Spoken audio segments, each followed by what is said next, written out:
नमस्कार दोस्तों। आज की क्लास में जो बीपीएससी पीआरटी का एग्ज़ाम हुआ था उसमें कुछ ऐसे 15 से 16 प्रश्न ऐसे विवादित हैं जो किसी यूट्यूब चैनल पे कुछ और बताया जा रहा है, किसी यूट्यूब चैनल पर देखा जाए तो कुछ और बताया जा रहा है। उन्हीं 15-16 जो प्रश्न विवादित हैं कि यह आंसर होगा कि बी आंसर होगा, उन्हीं क्वेश्चनों को बस 15 से 16 क्वेश्चनों को डिस्कस करेंगे। तो देखिएगा उसी में का एक प्रश्न है, जैसे पूछा गया है कि उल्टे एवं सीधे दोनों प्रकार के पारिस्थितिकी पिरामिड किसमें पाए जाते हैं। तो ज़्यादातर यूट्यूब चैनलों वालों ने इसका आंसर क्या बता रखा है, जीव भार का पिरामिड। तो आपको बता दें ये गूगल से सर्च किया गया है। यहाँ पर अगर देखेंगे तो उल्टे और सीधे दोनों प्रकार के जो पाए जाते हैं पिरामिड, वह बायोमास का पिरामिड यानी जीव भार का पिरामिड भी पाया जाता है और संख्या का भी पिरामिड पाया जाता है। अगर आप देखेंगे तो यहाँ साफ साफ लिखा गया है कि बायोमास का पिरामिड ना संख्याओं के पिरामिड की तरह, यानी जो जीवभार का पिरामिड है वह संख्याओं के पिरामिड की तरह बायोमास का पिरामिड भी सीधा और उल्टा दोनों हो सकता है। अतः हम कह सकते हैं कि इसका जो दोनों आंसर होगा, मतलब इसका संख्या का पिरामिड और जीवभार का पिरामिड, यानी इसमें डी वाला ऑप्शन सही होना चाहिए, उपर्युक्त में से एक से अधिक। यानी इसमें जो डी ऑप्शन किसी ने लगाया होगा तो उनका सही आंसर हो जाएगा। आगे देखिएगा एक और प्रश्न है। टोटल 15 से 16 प्रश्न इसमें लिए गए हैं। जैसे इस वाले प्रश्नों को आप देखेंगे, इसमें लिखा गया कि भारत के किस उत्तर पूर्वी राज्य में जनजातीय जनसंख्या में अधिकतम संकेंद्रण है ना। इसका यूट्यूब चैनल एक अलग अलग बता रहे हैं, तो इसका सही आंसर बी होगा, मिजोरम है ना। अगर आप यहाँ पे देखना चाहेंगे तो यहाँ पे साफ साफ लिखा गया है ना कि भारत में जो जनजातियाँ हैं, उत्तर पूर्वी में जो जनजातियाँ हैं उसमें जो सांद्रता यानी मुख्य सांद्रता देखा जाए तो मिजोरम की, और वह कितनी है, 94.46%। यानी सबसे ज़्यादा किसकी है, मिजोरम की है। और वही इसमें बताना था कि अधिकतम संकेंद्रण किसका है, तो मिजोरम इसमें आंसर हो जाएगा। इसमें देखिए मुंबई और नई मुंबई को जोड़ने वाले अटल सेतु की कुल लंबाई किसी यूट्यूब चैनल पे 21.5 भी बताया गया। तो इसका सही आंसर क्या है, 31.8 होगा। कितना होगा, 21.8 होगा, जो कि यहाँ पे साफ साफ दिख रहा है। आगे देखिएगा अगला प्रश्न। इसमें किस क्षेत्र को चीन ने अपना पवित्र क्षेत्र होने का दावा करता है। किस क्षेत्र को चीन अपना पवित्र क्षेत्र होने का दावा करता है। इस क्वेश्चन पे गूगल भी कंफ्यूज है ना। इसका सही आंसर अगर देखा जाए एनसीईआरटी या कहीं भी देखा जाए तो इसका सही आंसर क्या है, ताइवान है। क्या है, ताइवान है। लेकिन गूगल पे ही सर्च करने पर इसका आंसर क्या मिल रहा है, तिब्बत मिल रहा है। इसका सही आंसर क्या मिल रहा है, तिब्बत। यानी ये ताइवान भी हो सकता है, तिब्बत, यानी इसमें उपर्युक्त में से एक से अधिक आंसर हो सकता है। अब आयोग देखते हैं इसका आंसर क्या मानता है। आगे देखिए, इसमें पूछा गया था निम्न में से बिहार में सबसे पुरानी नदी घाटी परियोजना कौन सी है। बिहार में सबसे पुरानी नदी घाटी परियोजना, भारत की पूछता तो दामोदर नदी घाटी परियोजना होता, लेकिन इसने साफ साफ पूछा है बिहार में ना। ज़्यादातर लोग दामोदर ही लगाएं और यूट्यूब चैनल भी दामोदर बता रहे हैं, लेकिन उसने साफ साफ पूछा है बिहार में। तो बिहार में कौन हो जाएगी, सोन नदी घाटी परियोजना हो जाएगी। कौन हो जाएगी, सोन नदी घाटी परियोजना। यहाँ पर अगर आप देखेंगे तो साफ साफ लिखा गया है सोन नदी घाटी परियोजना। यह परियोजना बिहार की सबसे पुरानी तथा पहली नदी घाटी परियोजना है, और उसने पुरानी ही पूछा था बिहार की। तो सोन नदी घाटी जो लोग भी लगाए होंगे उनका सही हो जाएगा। आगे देखिए, इसमें पूछा है बिहार में बहावियों की गतिविधियों का मुख्य केंद्र, तो पटना है, तो सबका सही होगा ना।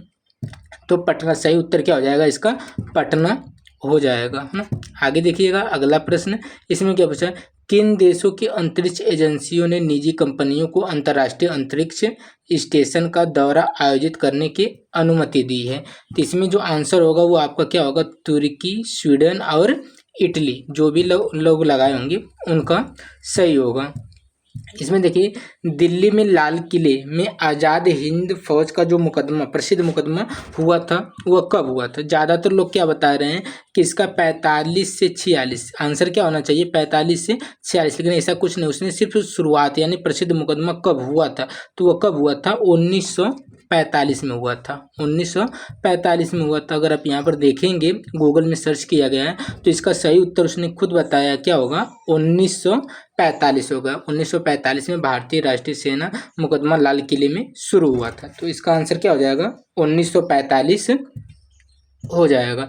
आगे देखिए, शीत ऋतु में तमिलनाडु के तटीय क्षेत्र में वर्षा होने का कारण क्या है?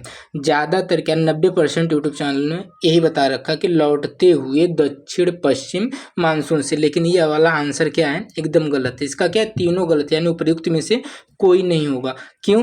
कि लौटते हुए से होती तो है, ठीक है ना, जो आपका दक्षिण पश्चिम का मानसून है ये यहाँ से एंटर करता है, लेकिन ये जब लौटता है तब यहाँ पे बारिश होती है ना। और लौटते हुए मानसून से ही कर, जब ये लौट रहा है तो ये किस दिशा से आ रहा है? उत्तर और पूर्व। किस दिशा से आ रहा है? उत्तर पूर्व। तो लौटते हुए उत्तर पूर्व के मानसून से वर्षा होती है ना, तो सिर्फ उत्तर पूर्व होता तो ये सही हो जाता ना। तो देखिए यहाँ पे गूगल में साफ साफ ये चीज़ लिखी गई है। तमिलनाडु के तट पर शीतकाल में जो वर्षा होती है वो उत्तर पूर्वी व्यापारिक हवाओं से ही होती है ना। तो उसका आंसर हो जाएगा इनमें से कोई नहीं। सोनार तकनीकी का उपयोग किया जाता है, सोनार तकनीकी का उपयोग किया जाता है। इसमें तो सी वाला ऑप्शन पहले काट दीजिएगा। इसमें क्या लिखा है? समुद्र की गहराई, समुद्र की गहराई फेथोमीटर से मापी जाती है, तो ये तो हो नहीं सकता। अब इसका जो सोनार का जो उपयोग होता है जनरली, वह समुद्र के नीचे डूबी हुई वस्तुओं का पता लगाने के लिए होता है। तो ये भी क्या है? पानी के नीचे डूबी हुई वस्तु यानी पहाड़ी का पता लगा, ये इसका आंसर हो सकता है। और इसका आंसर हिमशैल का पता लगाने में भी हो सकता है, यानी ए और बी दोनों हो सकता है। उपयुक्त में से एक से अधिक, इसका डी आंसर हो जाएगा। आगे देखिएगा, सोनार तकनीकी है ना, समुद्र तल पर वस्तुओं की खोज करने तथा उनका मानचित्र बनाने, है ना, यही है।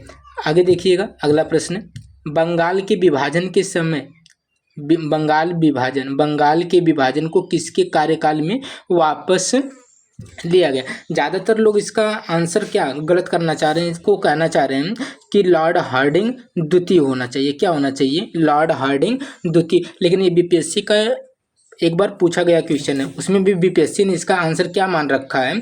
लॉर्ड हार्डिंग ही मान रखा। क्या मान रखा उसने? लॉर्ड हार्डिंग ही मान रखा है, यानी ये पूछा गया क्वेश्चन है। और साफ साफ इसका गूगल भी करेंगे तो लॉर्ड हार्डिंग ही आएगा, द्वितीय और फर्स्ट से कोई मतलब नहीं। तो इसका सही आंसर क्या होना चाहिए? Lord Hardinge. यदि आप गूगल में देखेंगे तो गूगल पे भी सर्च करने पर यही चीज़ आपको मिलेगी, लॉर्ड हार्डिंग। क्या मिला है? लॉर्ड हार्डिंग ने 1911 में बंगाल के विभाजन को रद्द किया था। सिर्फ लॉर्ड हार्डिंग है ना, द्वितीय कोई मतलब नहीं है। तो यानी जिसने भी लॉर्ड हार्डिंग लगाया होगा उनका आंसर सही हो जाएगा। आगे देखिएगा, निम्न में से कौन 1953 में राज्य पुनर्गठन आयोग के सदस्य थे?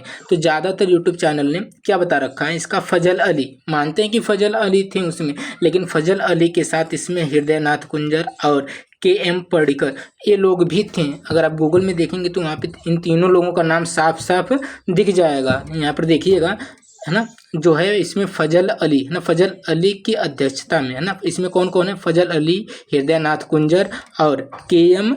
पर्रिकर, है ना, यानी तीनों लोग इसमें है ना। तो अब वही वो चीज़ पूछा था कि कौन कौन से इसमें सदस्य थे, तो ये तीनों सदस्य इसमें थे। आगे देखिएगा अगला प्रश्न, जो विवादित है उन्हीं प्रश्नों को इसमें लिया गया है ना, तो आप मिला लीजिएगा। अम्लीय वर्षा के लिए प्रदूषक, है ना, SO2 होना चाहिए। क्या होना चाहिए? सी वाला ऑप्शन जिसने लगाया होगा सही होगा, है ना, SO2। यहाँ पे साफ साफ लिखा हुआ भी है ना, SO2 सल्फर डाइऑक्साइड, SO2। आगे देखिए अगला प्रश्न, इसमें क्या पूछा है? निम्न में से कौन सा एक भूकंप गंभीर और विध्वंसकारी है? तो इसमें आपका बी वाला आंसर एकदम सही होगा, भ्रंश मूलक भूकंप क्या है? एकदम सही हो जाएगा। आगे देखिएगा अगला प्रश्न, इसमें क्या पूछा है? पर्वतीय क्षेत्रों में पक्षियों के अधिकाधिक प्रजातियां किस जंगल में निवास करती हैं? तो ज़्यादातर यूट्यूब चैनल पर आपको मिलेगा चीड़ के जंगल में, लेकिन ये चीड़ के जंगल में नहीं है, कहाँ है? झाड़ियों के जंगल में। अगर आप गूगल भी करेंगे तो आपको क्या मिल जाएगा? झाड़ियों के जंगल में, है ना।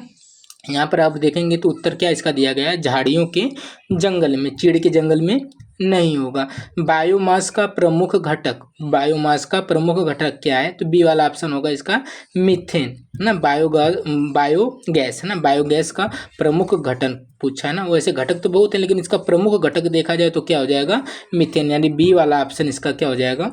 सही हो जाएगा। आगे देखिएगा आज का आखिरी प्रश्न है ना।